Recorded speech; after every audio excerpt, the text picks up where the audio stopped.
இன்னைக்கு யாரோ சினிமாவில நடிச்சுட்டு 2 படத்துல சூப்பர் ஸ்டார் ஆன உடனே இன்றைக்கு நான் தான் தமிழ்நாட்டுக்கு முதலமைச்சர்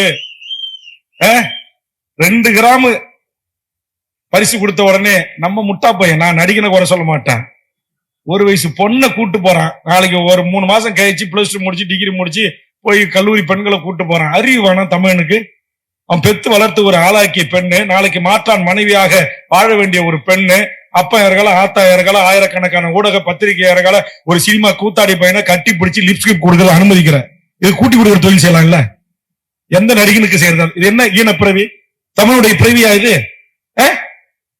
அப்படியே விஜய் அண்ணா, விஜய் நடிங்க, நடிச்சிருக்கார பாராட்டுங்க, அஜித்தை பாராட்டுங்க, ரஜினியை பாராட்டுங்க, சரத்தை பாராட்டுங்க, என் பச்சை தமிழ் நம்முடைய சத்யராஜ பாராட்டுங்க. அதை விட்டுட்டு எப்படி இதெல்லாம் பெற்றோர்கள் அனுமதிக்கிறீங்க? இதுவா தமிழ் சமூகம்? இதா தமிழுடைய பாரம்பரியம்? இதா வீரகுல பெண்கள் வாழ்ந்த மண் தமிழர் நிலம் என்கிறோம்? இதுவா இன்றைக்கு யாருடைய நாள்? இன்றைக்கு யாருடைய பிறந்த நாள்? தென்னாட்டு ஜான்சி ராண்டி என்று அழைக்கப்பட்ட என் முன்னத்தியர் அஞ்சலை அம்மாள் பிறந்த நாள் இந்த நாள். இந்த நாளில் சொல்கிறேன், என் தமிழ் தாய்கள் பெற்றெடுத்த பிள்ளை செல்வங்களே, எந்த கூத்தாடி பயலுடைய வாசல்லையும் போய் நிக்காதீங்க.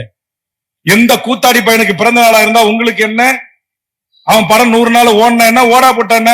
நீங்க பாலாபிஷேகம் செய்கிற இந்த கூத்தாடிகள் இல்ல, நீங்கள் கட்ட விட்டு வைக்கிற இவன் இல்ல. 1 வயசு பொண்ணை இட்டும் போய்